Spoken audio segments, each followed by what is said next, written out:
Now you talk about coming out. At what point in your life did you realize that you had that sexual orientation?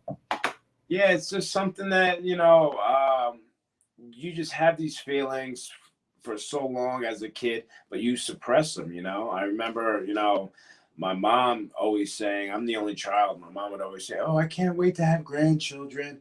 She has such a high pitched voice, my mom. I can't wait to have grandchildren." So back in the 80s, no one wants to let their mom down, when she's always saying that stuff. So you just suppress those feelings for so long. And then I got signed to WWE. I was on top of the world in my life, doing Nexus and all that other stuff, but I just wasn't comfortable with myself. And then I had moved to from Tampa, Florida, where I was living. I was able to move, and I had found love in Miami, and I moved to Miami. And I lived there for almost 4 to 5 years, and that's when I had found true love. So I ultimately sacrificed my career to help inspire others to be and accept themselves. That's why I always say that my fight is much more bigger than in the ring. It's outside of the ring, fighting bigotry and hatred, and just trying to be a voice of the voiceless. Not only when it comes to the LGBTQ community, but anyone that gets bullied into silence. You know what I mean? So I always say none of us are strong as all of us. That's why my whole block the hate movement is so near and dear to me and so important to me. But I'm glad I had came out because it was guys like Randy Orton and CM Punk and Big Show and Mark Henry and Sheamus and Titus that just made it a lot more easier to walk into a locker room. And of course, you probably have your favorites and not so favorites, but it was those guys that made it a lot easier for me to walk into a locker room. Randy Orton, I still get giddy when he likes some of my stuff on social media. So I can only imagine how people feel when I like their stuff on social media. Uh, Randy's wife loves me. Randy loves me. Big Show. I remember Big Show and I lived in Miami. And he would always, once I came out publicly, he was like, him and I were like this. And I always say, at least 3 or 4 times, 4 or 5 times, I forget the number. He hooked me up with first class living in Miami. I don't know how he did it, but he always took care of me and he always looked after me. And even when the Big Show backstage was pissed off in the trainer's room, pissed off, he would see me and just smile and just say, "How you doing, Darren?" So it's relationships and experiences like that I'll never forget and I'll always cherish.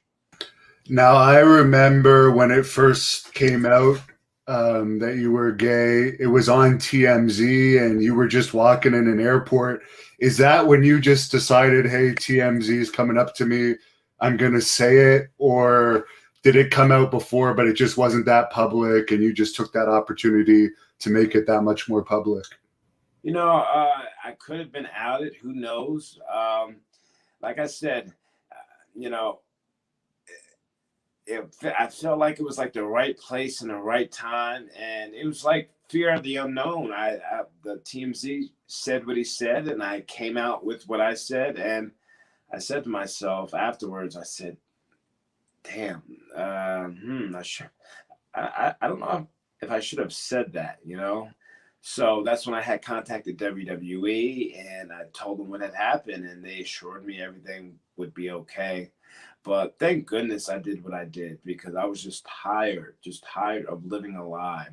There are many reasons why I came out, but some of the main reasons I came out was because I wanted to be able to bring my boyfriend backstage into the masculine world of professional wrestling. I wanted to be able to bring him to red carpet events and hold his hand and be proud. And I was able to do that. And he made some great uh, he made some great connections.